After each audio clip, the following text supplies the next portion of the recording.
तो बच्चों दिल्ली पुलिस के मॉक टेस्ट के कुछ मैथ के क्वेश्चन थे, तो वो हम आपको बताने वाले हैं, ठीक है ना। तो चलिए हम लोग शुरू करते हैं। आप लोग अच्छे से समझने का प्रयास करिएगा। जो क्वेश्चन नहीं समझ में आएगा उसको बताइएगा, उसको हम और अच्छे से बताने का प्रयास करेंगे एक अलग वीडियो बना करके, ठीक है ना। दिया है पहला क्वेश्चन, क्या दिया है, 3 वाइन ए, बी और सी की सांद्रता क्रमशः 15%, 30% और 45% दी गई है। उन्हें पी अनुपाते 5 अनुपाते 3 के अनुपात में मिलाया जाता है, जिसके परिणाम स्वरूप 30% सांद्रता का विलयन बनता है। पी का मान क्या है, ठीक है ना। तो इस तरह के प्रश्न के लिए हमने मतलब ये एक ईजी तरीका मतलब बनाने के लिए एक यहाँ पर एक इसको सूत्र के फॉर्म में लिख दिया है, ठीक है ना। चाहे तो आप इसको समझ सकते हैं, तो आपको ये लिखने की कोई ज़रूरत नहीं है, मतलब आपको आपके दिमाग में वैसे फिट रहेगा। पर अगर आपको मतलब याद करना या फिर कुछ करना तो इसको लिख करके आप देख सकते हैं, ठीक है ना। कि जब भी इस टाइप का कोई इस टाइप का प्रश्न हमेशा आता है, जब भी इस टाइप का प्रश्न दिया हो कि 3 अलग-अलग विलयन दिए हों और तीनों की जो सांद्रता हो वो अलग-अलग दी हो, ठीक है ना। तीनों को मतलब किसी अनुपात में मिलाया जा रहा है और किसी एक का जो मतलब उसका मतलब मान पूछा जा रहा है कि वो किस अनुपात में मिलाया गया है। जैसे यहाँ पर ए का पूछा गया है कि पी का मान क्या है, मतलब किस अनुपात में मिलाया गया है ए जो है। इस टाइप का जो भी प्रश्न है तो उसके लिए होता है, ठीक है ना। तो पहले हम आपको ये इसमें रख के पूरा लगा के बताते हैं, फिर हम ये भी बताएंगे कि ये मैंने कैसे किया है, ठीक है ना। देखिए क्या करते हैं हम लोग कि यहाँ पर हम मान लेते हैं कि क्या क्या लिखा है, ए की मात्रा। इसके पहले देखते हैं क्या होता है। ए की मात्रा और गुणे जो ए का परसेंटेज है क्या है 15, और प्लस बी की मात्रा क्या है 5 और इसका परसेंटेज क्या है 30। इस तरह सी की मात्रा क्या है 3, उसका परसेंटेज क्या है 45, और नीचे क्या है ए की मात्रा प्लस बी की मात्रा प्लस सी की मात्रा, मतलब P+5+3। और प्राप्त विलयन का प्रतिशत, क्या प्राप्त विलयन क्या क्या हो रहा है 30% का उसका सांद्रता प्राप्त हो रही है। तो प्राप्त विलयन का प्रतिशत क्या हो जाएगा यहाँ पर 30%, ठीक है ना। जैसे हम लोग रखते हैं ए की मात्रा क्या है पी, परसेंटेज क्या है 15, और प्लस बी की मात्रा क्या है 5 अनुपात में मिलाया जा रहा है ना, बी की मात्रा 5 है और परसेंटेज क्या है उसका 30, और इसकी क्या बोलते हैं, हाँ सी की मात्रा क्या है 3 और परसेंटेज क्या है इसका, सॉरी यहाँ प्लस रहेगा, यहाँ परसेंटेज क्या रहेगा उसका 45, और नीचे क्या है P+5+3 और यहाँ पर क्या है 30, क्योंकि प्राप्त विलयन का प्रतिशत। अब आप लोग को लग रहा हो कि मतलब यहाँ जो यहाँ परसेंटेज है, हम ये परसेंटेज क्योंकि यहाँ पर परसेंटेज लिखा है, तो यहाँ पर 15%, यहाँ 30%, यहाँ 45% होना चाहिए, यहाँ पर 30% होना चाहिए। तो वो उसको हम लोग डायरेक्ट काट सकते हैं ना कि इसका परसेंटेज कट जाएगा, इसका परसेंटेज कम लेके इसके परसेंटेज से कट जाएगा, वो वैसे ही खत्म हो जाएगा, ठीक है ना। इसको हम लोग करते हैं, क्या जाएगा 15P और प्लस 30, सॉरी यहाँ 150 हो जाएगा, 150 प्लस यहाँ पर 145 दिया, 135 होता है ना, हाँ 135, ठीक है ना। और नीचे P+8 यहाँ 30, इसका गुणा यहाँ करेंगे तो 15P प्लस इसको हम जोड़ लेंगे। ये जोड़ने पर क्या आएगा, ये आ जाएगा ऐसा कि 285 शायद आएगा ना, हाँ शायद 285 प्लस सॉरी इक्वल टू, इसका गुणा यहाँ होगा तो ये 30P हो जाएगा और ये 8 से 24 240, ठीक है ना। अब देखिए क्या क्या होगा, ये इधर जाएगा, ये 15P और 240 इधर आएगा, तो ये इधर जाएगा तो क्या होगा 30P माइनस 15P बराबर 285 माइनस 240, तो 30P सॉरी कितना गलत हो रहा है यार मेरे से, 15P बराबर क्या हो जाएगा 45, तो P का मान क्या आ गया 3, यही हमारा आंसर होगा, क्योंकि P का मान पूछा है तो यही हमारा आंसर हो जाएगा, ठीक है ना। अब देखिए मैंने ऐसा क्यों किया, देखिए यहाँ पर हमने, हाँ यहाँ पर हमने चाहे तो हम लोग ऐसे भी लिख सकते हैं, क्या है ये विलयन क्या है A B C, ये 3 है, ठीक है ना। तो इसका परसेंटेज क्या है, ये किस अनुपात में है P और 5 और 3 अनुपात में है। तो हम लोग इसको डायरेक्ट भी कर सकते हैं कि इनका जो परसेंटेज होगा, इसका कितना परसेंट है 15, इसका क्या है 30, इसका क्या है 45, और जो प्राप्त विलयन हो रहा है वो क्या है, वो 30% है, ठीक है। वो प्राप्त विलयन क्या है, वो क्या है 30% है। मेरा मोबाइल हैंग करने लगा यार, ना। तो अब जो जो ये वाला है, ये 30% है, ये तीनों को मिलाने के बाद बाद आया है ना, तो उसको हम क्या कर लेंगे P+5+3 और गुणे 30, क्योंकि वो तीनों को मिलाने के बाद आया। और इनका हम अलग अलग कर लेंगे। 15p प्लस यहाँ 150 प्लस 135, और यहाँ पर ये आ जाएगा p प्लस 5 प्लस 3 और ये 30। यहाँ पर क्यों हम लोग किए एक साथ, क्योंकि ये 30 मिनट आया, ये तीनों को मिलाने के बाद आया है, इसलिए यहाँ पर तीनों को हम लोग एक साथ कर लिए हैं। और यहाँ पर तीनों अलग अलग हैं, इसलिए तीनों को हम लोग अलग अलग करके जो जोड़े हैं। ठीक है, अब इसको सॉल्व करेंगे, ऐसे करके हम लोग यहाँ से पी का मान निकालेंगे, बीच में इक्वल है ये, पी का मान निकालेंगे तभी 3 आएगा, वही सेम बात हुई। ठीक है ना। अगर आप लोग चाहें तो ये वाला इस टाइप का सूत्र ये वाला लिख सकते हैं। ठीक है ना, क्योंकि जब भी इस टाइप का सवाल आए तो इस टाइप का सूत्र में आप लोग उसको रख दीजिएगा। ठीक है ना। तो उम्मीद करते हैं ये प्रश्न आपको समझ में आया होगा। अगर नहीं आया होगा तो बताइएगा, हम आपको और अच्छे से इसको बताने का प्रयास करेंगे। ठीक है ना बच्चों। हाँ तो बच्चों हम देखते हैं हम लोग क्वेश्चन नंबर 5। ठीक है ना, ये भी क्वेश्चन है। इस क्वेश्चन में मतलब ना बच्चों, मतलब अगर बच्चे फिगर समझ गए तो भाई बच्चे कर लेंगे। बच्चे फिगर नहीं समझ पाए ना कि घोड़ा कहाँ से किस कोण तक चल रहा है। ठीक है ना, मुझे पता है, क्योंकि मुझे भी थोड़ा समझने में इसको लगाया है कि घोड़ा कहाँ से कैसे चल रहा है। ठीक है ना, अगर बच्चे फिगर समझ गए तो ये क्वेश्चन आराम से कर लेंगे। ठीक है ना। क्या दिया है कि 63 मीटर भुजा वाले एक वर्गाकार खेत के प्रत्येक कोने पर 4 घोड़े चर रहे हैं। 4 घोड़े ने 4 भैंस चराई है। ठीक है, फिर भैंस दूध देगी और लात मार देगी, दूध गिर जाएगा। ठीक है, उन्हें इस तरह से बांधा गया है। हम फिर से पढ़ते हैं। ठीक है, 63 मीटर भुजा वाले एक वर्गाकार खेत के प्रत्येक कोने पर 4 घोड़े चर रहे हैं। उन्हें इस तरीके से बांधा गया है कि वे प्रत्येक भुजा के मध्य को छू सकें। उस भूमि का शेष क्षेत्रफल ज्ञात करिए जहाँ वे नहीं चरते हैं। ठीक है ना, तो हम लोग वर्गाकार बनाते हैं ऐसे, ये हो गया वर्ग। ठीक है ना, और चारों कोनों पर घोड़े बंधे हैं। ठीक है ना, और चर रहे हैं।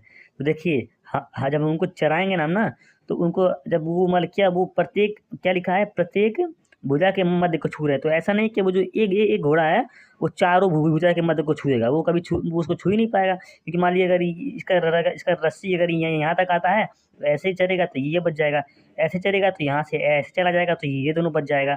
ठीक है ना, तो ऐसे नहीं हो पाएगा। ठीक है ना, तो वो पता है कैसे चल रहा है, वो जो एक घोड़ा है वो केवल 2 ही भुजा को टच कर रहा है, और यहाँ से चल रहा है तो क्या मध्य को टच कर रहा है, मध्य कहाँ होगा, यहाँ होगा। ठीक है, मध्य यहाँ पर होगा ना, भुजा का मध्य। तो ऐसे चल रहा है। ठीक है, ऐसे चल रहा है। ठीक है ना, ऐसे जो यहाँ वाला है वो यहाँ से चल रहा है ऐसे, जो यहाँ वाला वो यहाँ से चल रहा है ऐसे, जो यहाँ वाला यहाँ से चल रहा है ऐसे। तो कौन सा भाग चला गया, ये वाला भाग चला गया, बचा क्या, ये खाली बचा है। इसी को ज्ञात करना है। वो वही बोला है कि वो जो भाग चर ले रहा है उसके अलावा वो कौन सा नहीं चर पा रहा है। तो हम लोग क्या कहते, देखिए ये क्या है, ये जो वृत्त होता है, वृत्त ऐसे गोला होता है, ये उसका ये जो है ये उसका 1/4 है ना, ये उसका 1/4 है। मतलब क्या, ये जब चारों को मिला लेंगे हम तो एक टोटल वृत्त के बराबर क्षेत्रफल हो जाएगा ना। जब ये इसको मिला देंगे तो मतलब क्या, हम लोग पूरे जब वर्ग के क्षेत्रफल में से ये जो एक ये जो वृत्त है इसका क्षेत्रफल हम लोग अगर ज्ञात करके मान लीजिए घटा देंगे तो ये जो अंदर का है इसका क्षेत्रफल ज्ञात हो जाएगा। ठीक है ना, हमको यही ज्ञात करना है कि वो कहाँ नहीं चल रहा है। अब हमको ज्ञात करना है कि इसकी त्रिज्या जो वृत्त होगी इसकी त्रिज्या क्या होगी, इसकी त्रिज्या क्या होगी, या यहाँ से या यहाँ तक होगी। हाँ, तो ऐसे ही है, यहाँ से यहाँ तक इसकी त्रिज्या होगी। तो भुजा क्या दिया, 63, टोटल भुजा क्या है दिया 63। तो इसकी त्रिज्या क्या होगी 63/2। तो वृषद की जो वृत्त बनेगा उसकी त्रिज्या क्या होगी 63/2, उसकी त्रिज्या हो जाएगी। ठीक है ना, तो पहले हम लोग वर्ग का जो क्षेत्रफल हम लोग पहले ज्ञात कर लेते हैं। क्या कहा, 63 और 63, 3 3 9, उसके बाद 6 3 18, 6 3 18 को 8, 1 6 6 36, 1 37, 9 6 9 3 39, ये हो गया वर्ग का क्षेत्रफल। इसमें से हम लोग वृत्त का क्षेत्रफल ज्ञात कर देंगे तो हमको पता चल जाएगा कि कितना भाग वो नहीं चल रहा है। तो वृत्त का क्षेत्रफल क्या होगा, यहाँ पर आर हमको पता चल गया कि 63/2 है। ठीक है, तो वृत्त का क्षेत्रफल क्या होता है, पाई r²। तो पाई का मान 12/7, और ये r² है मतलब 63/2 गुणे 63/2, 2 बार लिख लेंगे। इसको काट लेंगे, 7 9 63, इसको काट लेंगे 2 से, इसको 11 बार में 11 9 99, मतलब 11 99 मतलब 99 गुणे 63/2। अब इसका हम गुणा इसमें करेंगे, 63 का गुणा 99 में कर लेंगे, सॉरी 99 रहेगा, कर लेंगे। ठीक है, और 9 3 27 को 7, और बचा हाथ लगे 2, 9 से 54 2 56, मतलब 27 को वही सिंपल होगा, 5 6 7, ठीक है 7, 7 से 13 को 3, 6 5 11 12, 5 1 6, ये हो गया। अब क्या है, बट्टे में 2 है ना, तो इसको हम लोग 2 से भाग भी करेंगे, तो क्या होगा, 2 3 6, 2 1 कम 2, और 2 1 कम 2, यहाँ पर 2 8 16, 25 5, इतना, ये क्या, ये वृत्त का क्षेत्रफल आ गया। अब वृत्त का क्षेत्रफल जो है हम लोग वर्ग के क्षेत्रफल से घटा लेंगे, तो आ जाएगा क्या, 61 31 18.5, घटा लेंगे हम इसके क्षेत्रफल में से, तो यहाँ से, हाँ ना, तो इसको घटाएंगे हम लोग, तो ये 5 आ जाएगा। वो पता है क्या, वो मेरे को चाय पीने के लिए बुला रहे हैं, और मैं जाके पी लूँगा, आप लोग तब तक पढ़िए, ठीक है। देखते हैं, ये यहाँ पर 5 हो जाएगा, और यहाँ पर ये 0 बचेगा, यहाँ पर क्या बचेगा, 5 बचेगा, 6 में से यहाँ बचेगा 8, ये कट जाएगा, ठीक है। 850.5, ये कौन सा है, ये वाला सी वाला ऑप्शन मैच कर, तो ये हो जाएगा आंसर, ठीक है। तो उम्मीद करते हैं ये प्रश्न आपको समझ में आया होगा, ठीक है। इसमें कुछ नहीं करना है, तो बच्चों को ये फिगर समझना है, ठीक है ना, कि घोड़ा कहाँ से कहाँ चल रहा है। तो घोड़ा यहाँ से, ये भुजाओं के मध्य में चल रहा है ना, तो यहाँ से ऐसे चलेगा, तो यहाँ से इतना चलेगा ये घोड़ा, दूसरा घोड़ा यहाँ से यहाँ चलेगा, तीसरा घोड़ा यहाँ से यहाँ चलेगा, चौथा घोड़ा यहाँ से यहाँ चलेगा। हमको ज्ञात करना है जिन जगहों पर घोड़ा नहीं जा पा रहा, मतलब क्या, ये बीच में खाली यहीं घोड़ा नहीं जा पा रहा है। और ये वृत्त का क्या है, ये एक चौथाई वृत्त का है, तो जब इसको चारों को मिला लेंगे तो ये एक विवृत्त बन जाएगा ऐसे, ठीक है ना। और तो हम लोग जो वर्ग के क्षेत्रफल में से वृत्त का क्षेत्रफल घटा देंगे, तो ये बीच वाला भाग हमको पता चल जाएगा। तो वर्ग का क्षेत्रफल यहाँ पर हम लोग गुणा कर लिए, ये 39 69 आ गया है। अब लोग विवृत्त का क्षेत्रफल ज्ञात करने के लिए, भाई ये इसका पूरा भुजा क्या है, 63 है, तो इसका त्रिज्या यहाँ आधा तक होगा वृत्त का, तो उसका आर मान क्या हो जाएगा, 63/2। यहाँ से हम लोग वृत्त का क्षेत्रफल ज्ञात कर लेंगे, इतना इतना आएगा वृत्त का क्षेत्रफल, उसके बाद जो वर्ग का क्षेत्रफल उसमें से घटा लेंगे, तो बीच का एरिया आ जाएगा, तो ये हमारा आंसर होगा, ठीक है ना। अगर प्रश्न को कोई समझने में दिक्कत हो बच्चों, तो बताइएगा, फिर से और अच्छे से इसको बताया जाएगा, ठीक है ना। तो बच्चों हम लोग देखते हैं अगला क्वेश्चन क्या है, 7 नंबर, ठीक है ना। ये भी क्वेश्चन, ये ना बहुत सारे बच्चों को क्वेश्चन दिक्कत करता है, ठीक है ना। और इस टाइप के क्वेश्चन को ना आपको प्रैक्टिस करना, ठीक है। हम आपको क्वेश्चन देंगे, इस टाइप का क्वेश्चन आप खूब सारे लगाना, फिर देखना आप तुरंत इस टाइप क्वेश्चन कर लोगे। ये क्वेश्चन बताया बस बच्चों को, मतलब अगर इसका फार्मूला होता है, उस फार्मूले से लगाओगे तो बहुत उससे डर लगता है, ठीक है ना। मैं बताऊँगा जो उसका शॉर्ट ट्रिक है, उससे बताऊँगा, आप करना। और भी इस टाइप के क्वेश्चन दूंगा, आप करना, आपको बहुत आसानी से फिर आएगा, ठीक है ना। आप उसको ऐसे हलवा की तरह उड़ा दोगे, ठीक है, और हलवा बना के खा भी लोगे, ठीक है ना। तो देखते हैं हम लोग क्वेश्चन। एक आदमी 2196 रुपये उधार लेता है, और इसे 25% की चक्रवृद्धि ब्याज दर पर 3 समान वार्षिक किस्तों में पहले, दूसरे और तीसरे वर्ष के अंत में वापस करने के लिए सहमत होता है। किस्त की राशि क्या होगी, ठीक है ना। मतलब ये है कि ये जो 2196 रुपये ये उधार लिया है ना, इसको ये 25% मतलब चक्रवृद्धि ब्याज पर लिया है, ठीक है ना। पर ये जो ये 3 साल के लिए मतलब उसको पैसे देगा, तो ये जो तीनों साल पैसे देगा वो समान पैसे देगा, ठीक है ना। वो तो वही जो पूछा कि जो 3 साल समान पैसे देगा वो कितना है, वो किस्त जो उसकी किस्त है 3 साल की वो समान है, तो क्या है वो, ठीक है ना। चलिए देखते हैं हम लोग, क्या है 25%, तो 25% का इसका 25% का मान क्या होता है, 1/4, ठीक है ना। तो मतलब कि पहले वर्ष क्या होगा, 4 से 5 होगा, ठीक है ना। और दूसरे वर्ष क्या होगा, 16 से 25। आपको मैंने शायद ये बताया है कि जब दूसरा वर्ष होता है तब स्क्वायर होता है, जब तीसरा वर्ष होता है तब उसका क्यूब होता है, ठीक है ना। तो दूसरे वर्ष क्या, यहाँ पर 3 वर्षों का 3 समान किस्तों में, मतलब 3 वर्ष के लिए है, तो पहले वर्ष के 4 से 5 होगा, दूसरे वर्ष क्या होगा, इसका स्क्वायर 16 से 25, और तीसरे वर्ष 64 से क्या होगा यहाँ पर 125। अब देखिए, अब क्या क्या बोला, 3 समान किस्तों, तो पहली किस्त क्या है 5 है, तो यहाँ दूसरी किस्त क्या है 25 है, तीसरी किस्त क्या है 125। तो यहाँ तीनों किस्त अलग अलग है, तो हम तीनों किस्तों को बराबर करेंगे, ठीक है ना। तो बराबर करने के लिए क्या करेंगे, ये तीसरी किस्त हम ऐसे ही रहने देंगे, बाकी दोनों किस्तों को 125 लाएंगे, ठीक है ना। तो इसको 125 बनाने के लिए 5 से गुणा करेंगे, इसमें 25 से गुणा करेंगे, ठीक है ना। तो जब इधर इधर जितना गुणा किया है इधर भी उतना ही करना पड़ेगा ना, तो इधर ही 25 कर देंगे, इधर भी 5 से गुणा कर देंगे, ठीक है ना। अब क्या आएगा, ये 25 चौका 100 आ जाएगा, ये 16 25 80 आ जाएगा, ये 64 आ जाएगा, ये क्या आएगा 125 125 125, ठीक है ना। अब इसको जोड़ लेंगे, ये क्या आएगा 4, ये 8 6 14 को 4, ये क्या है, ये 2 क्या 244, ठीक है ना। यहाँ पर 375 आ जाएगा, ठीक है ना। अब क्या है, देखिए ये जो जो जो जो इधर होता है यही तो मूलधन होता है ना, यही तो मूलधन होता है। अब यहाँ पर जो जो मूलधन है जितना लिया है वो दिया है यहाँ पर, ठीक है ना। तो इसका मान हो जाएगा मतलब कि 244 बराबर 2196, ये मान हो जाएगा। यहाँ से हम लोग काटेंगे, 4 से 24, 4 एकम 4, 4 पचे 20, 1, 4 तक 16 और 1, 4 नवा 36, ठीक है, ये हो जाएगा। अभी इसे काटेंगे तो 6 नवा 54, 540, 1 से 9, मतलब ये 9 बार में जाएगा, ठीक है ना। तो एक का मान क्या आ गया, 9 आ गया, एक का मान आ गया 9। हमको क्या हमको हमको क्या ज्ञात करना है, प्रत्येक जो वार्षिक किस्त है वो ज्ञात करना है। अब प्रत्येक वार्षिक किस्त क्या है यहाँ पर, 125, 125, 125, ये है ना। तो हमको एक किस्त का मान ज्ञात करना है। तो एक का मान 9 है, तो 125 का मान 9 में गुणा कर लेंगे हम लोग। 9 पचे 45 होता है ना, हाँ 45 होता है यार, बताओ मैं इतना भूल जा रहा हूँ यार। हाथ लगा 4, 9 दूनी 18, 18 4 22 को 2, हाथ से लगा 2, 9 का 9, 9 2 11, क्या गया 1125। जो वार्षिक किस्त है प्रत्येक साल जो वो देगा वो कितना 1125 पर देगा। तो आंसर क्या होगा, ये हो गया, ठीक है ना। अगर देखिए अगर प्रत्येक वार्षिक किस्त पूछा तो हम लोग ये याद कर लिए। अगर पूछता कि तीनों सभी किस्त का मान, तो 375 का हम लोग याद कर लेते हैं, ठीक है ना। तो आपको जब समान किस्त बोलेगा, ठीक है, अगर मान लीजिए अगर यही मान लीजिए 2 वर्ष के लिए बोलता, अगर ये 2 वर्ष के लिए बोलता तो हम लोग ये 64 और ये 125 नहीं लिखते हैं, केवल हम लोग 5 और 25 को बराबर करते हैं, 25 को ऐसे ही रहने देते हैं और इसमें 5 में 5 का गुणा करते हैं, ठीक है ना। तो अगर 2 वर्ष बोले, तीन वर्ष की समान किस्त बोले, तो ऐसे ही हम लोग को ज्ञात करना है, ठीक है ना। तो उम्मीद करते हैं ये प्रश्न आपको समझ में आया होगा, ठीक है बच्चों। अगर इस प्रश्न में कोई भी डाउट होगा तो बताना, ठीक है ना। इस टाइप के प्रश्न हम आपको और देंगे। अब पता है इस टाइप के क्वेश्चन बहुत सारे बच्चे एग्जाम में नहीं कर पाते हैं, ठीक है ना। तो अगर आपने ये क्वेश्चन कर दिया तो आप सोचो आप उनसे कितने आगे निकल जाओगे, ठीक है ना। क्योंकि इस टाइप क्वेश्चन बच्चे करते नहीं है, ठीक है, बच्चे देख के डर जाते हैं, ठीक है ना। तो ये क्वेश्चन मैंने बताया, आप इसको अच्छे से समझना, ठीक है। जहाँ भी दिक्कत हो आप बताना, हम इसको फिर से और अच्छे से बताने का प्रयास करेंगे, क्योंकि मैं चाहता हूँ ये क्वेश्चन आप एग्जाम में पूरा इसका गर्दा उड़ा के आओ, ठीक है ना।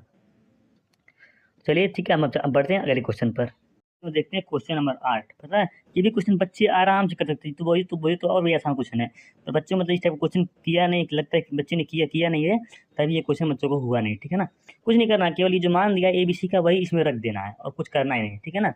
तो हम जो यहाँ पर मान रखते हैं, हम यहाँ पर रखेंगे एक मान क्या है 2 है, तो 2। बी का मान क्या है 3/3 अनुपाते, ठीक है। बी का मान क्या है 3। सी का मान क्या है 5 अनुपाते, सी का मान क्या है 5, ए का मान क्या है 2, ये हो गया। अब इसी को हम लोग को ये जो भिन्न में दिया इसी को हम लोग को हटा देना है। हटाने के लिए हम लोग क्या करेंगे, ये नीचे का एलसीएम लेंगे, कि क्या होगा एलसीएम 30 आएगा और 30 का तीनों में को हम लोग गुणा कर देंगे। तो 2/3 गुणे 30 अनुपाते 3/5 गुणे 30 अनुपाते 5/2 गुणे 30, ये हो गया। अब ये क्या 10 बार में कटेगा, क्या आएगा 20 अनुपात है, ये क्या 6 बार में कटेगा 6 18 अनुपात है, ये कितने में कटेगा ये 15 में कटेगा, 15/5 = 75 अनुपात, सिंपल यही आंसर है बच्चों। ये टाइप क्वेश्चन लगता है बच्चों ने किया नहीं था ना, इसलिए नहीं हो पाया, ठीक है ना। पर आगे से इस टाइप का क्वेश्चन बच्चों ऐसे गर्दा की तरह उड़ा देना, ठीक है ना, ऐसे ऐसे करके का हलवा बना देना, ठीक है ना। कुछ नहीं करना, खाली मान रख देना, ठीक है ना बच्चों। अब हम देखते हैं अगला क्वेश्चन। इसमें क्या है 10वां नंबर क्वेश्चन, देखते हैं क्या है। एक संख्या y जब 25% हो जाती है तो दूसरी संख्या z का 120% हो जाती है। रुको ये मैं क्वेश्चन बच्चों देखता हूँ एक बार कि ये 25% ही है ना, कहीं 125 तो नहीं ना है। तो मैंने यहाँ प्रश्न पर मैंने यहाँ पर कम छोड़ दिया था, ठीक है ना, यहाँ मैं कम लिखना छोड़ दिया था, तो मुझे प्रश्न थोड़ा अजीब लग रहा था, ठीक है। तो ये क्या है प्रश्न है कि एक संख्या y जब 25% कम हो जाती है तो दूसरी संख्या z का 120% हो जाती है। z का कितना प्रतिशत y है, ये भी क्वेश्चन बच्चे आप लोग कर सकते हैं, ठीक है ना। मैं बताता हूँ, तो इस टाइप का क्वेश्चन दूंगा, आप खूब लगाना, ठीक है ना। क्या एक संख्या y जब 25% कम हो जाती है, माना ये संख्या 100 थी तो कम होकर के क्या हो गई 75, क्या हो गई 75/100y, ठीक है ना। y अपना 75% मतलब 25% कम हो गया, तो क्या हो गया 75/100y हो गया। और क्या है, तो दूसरी संख्या z का 120% होती है, मतलब दूसरी संख्या z मतलब क्या, ये जब कम हो रही है 25%, तो जो दूसरी संख्या z 120% है मतलब कि उसके जितना हो जा रही है, ठीक है ना, मतलब उसके जितना हो जा रही है, मतलब जेड का जो 120% है उसके बराबर हो जा रही है। तो यहाँ ध्यान से देखिएगा, एक संख्या वाई जब 25% कम हो जाती है तो दूसरी संख्या जेड का 120% हो जाती है, मतलब क्या, जेड के 120% के बराबर हो जाती है। ठीक है ना, तो हम लोग क्या करेंगे, 120% किसका, जेड का, जेड का 120% इसके बराबर हो जाती है। अब क्या क्या बोला है कि जेड का कितना परसेंट वाई है, पहले हम लोग यहाँ पर काट लेंगे और यहाँ पर निकाल लेंगे हम लोग यहाँ पर, ठीक है। अब यहाँ पर हम लोग काटेंगे तो क्या होगा, ये हम लोग वाई बट्टे अगर जेड करेंगे तो क्या आएगा, वाई बटे जेड करेंगे तो 120/75 आएगा। ठीक है ना, अब क्या बोला है समझ लीजिए, यहाँ पर वाई का मान 120 हो गया और जेड का मान क्या हो गया, 75 हो गया। अब क्या बोला है, जेड का कितना प्रतिशत वाई है, जेड का कितना परसेंट वाई है, तो ये बोला क्या, वाई के बारे में पूछा है ना, तो वाई ऊपर रहेगा, वाई का 20 तो 75 गुणे 100, क्योंकि पूछा है जेड का कितना परसेंट वाई है। ठीक है ना, कैसे मतलब, मान लीजिए पूछता है कि 10 100 का कितना परसेंटेज है, तो 10 को हम लोग ऊपर ऊपर लिखते हैं, 100 नीचे रखते हैं, फिर गुणा करते हैं, तब मतलब क्या 10 आता है। इसी तरीके से कि जो वाई है वो जेड का कितना परसेंटेज है, वही समझ लीजिए, चाहे पर जेड का कितना परसेंट वाई है, चाहे वाई जेड का कितना परसेंट है वाई। ठीक है, तो जो जिसका परसेंट पूछता है वो ऊपर रखते हैं। ठीक है ना, तो यहाँ से काटेंगे, 25 3 75, 25 चौका 100, इसको काटेंगे हम लोग, ये कितना कटेगा, 4, ये 3 चौका, ये 40 कटेगा, क्या आएगा, 4 तक 16, 160%।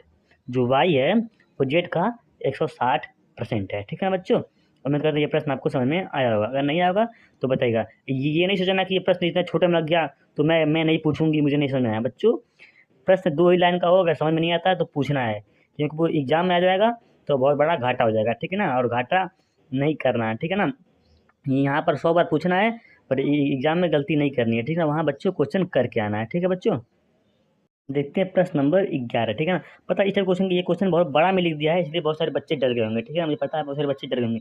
ये क्वेश्चन कुछ नहीं, ये भी क्वेश्चन मतलब बहुत आसान है, बस क्वेश्चन को समझना अच्छे से। ठीक है, क्या बोला है, एक राशि को 2 वर्षों के लिए प्रति वर्ष साधारण ब्याज की एक निश्चित दर पर निवेश किया गया है। ठीक है, यदि इसे मौजूदा दर से 3% प्रति वर्ष अधिक दर पर निवेश किया गया होता तो 2 वर्षों में अर्जित साधारण ब्याज 240 रुपये अधिक होता। निवेश की गई राशि पूछा है क्या है, जो पी का मान है वो क्या है। ठीक है, क्या बोला है कि 2 वर्षों के लिए निवेश किया जा रहा है साधारण ब्याज पे, तो ये बोला है कि यदि 3% उसका ब्याज अगर वो मतलब बढ़ा दे रहा है दोनों वर्षों के लिए, तो उसको 240 पे अधिक मिलते हैं। तो उसका उसका मतलब क्या होता है कि एक साल में 3% ब्याज मिल रहा है, तो 2 साल में उसको 6% मिलेगा।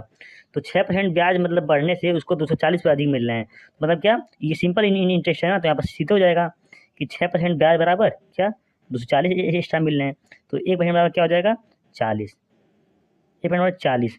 और पी का मान क्या है, पी का मान 100%, पी 100% है ना, पी का मान 100% है, तो एक का मान 40, तो पी का मान क्या हो जाएगा, यहाँ पी का मान क्या हो जाएगा, एक का मान 40, तो इसमें 40 का हम लोग गुणा कर देंगे, 100 गुणे 40, सिंपल आ जाएगा क्या, 4000 रुपये आंसर। ठीक है ना, ये बच्चे प्रश्न बड़ा था इसलिए बच्चों प्रश्न बड़ा समझ के बच्चे थोड़ा बहुत डर गए होंगे। ठीक है ना, इसमें कुछ नहीं, देखिए क्या बोला है, 2 वर्षों के लिए प्रति वर्ष साधारण ब्याज से मतलब राशि निवेश की गई है और 3% उसको बाद में ब्याज बढ़ा रहा है दोनों साल के लिए। ठीक है ना, तो फिर वो बोला है कि उसको ब्याज 240 पे एक्स्ट्रा मिल रहा है, ये एक्स्ट्रा मिल रहा है ये 3% बढ़ाने से, तो पी का मान पूछा है। ठीक है, तो एक साल में 3% मिल रहा है ब्याज, फिर अगले वर्ष फिर 3% मिलेगा, अगर 2 वर्षों में उसको 6% ब्याज मिल रहा है, तो 6% का ब्याज मिलने से उसको 240 पे एक्स्ट्रा मिल रहे हैं, और साधारण ब्याज है तो सिंपल 6% ब्याज बराबर क्या आ जाएगा, 240, जो 240 एक्स्ट्रा मिल रहे हैं, जो एक्स्ट्रा ब्याज बढ़ाया है, जो एक्स्ट्रा रुपये मिल रहे हैं वो दोनों बराबर होंगे,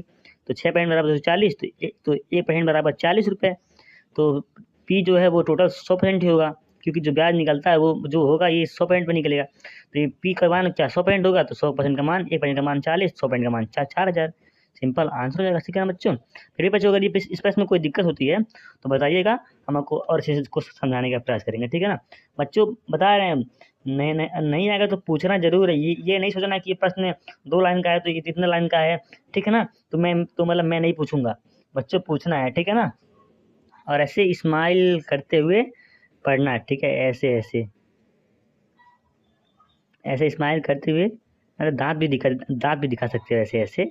ठीक है, और देखते हैं क्वेश्चन नंबर 14। ठीक है ना, इसमें क्या दिया है, ये भी क्वेश्चन बच्चों से हो सकता था, लेकिन पता है उस टाइम थोड़ा मॉक टेस्ट के टाइम थोड़ा सा प्रेशर होता है ना, तो बच्चे कर नहीं पाते हैं।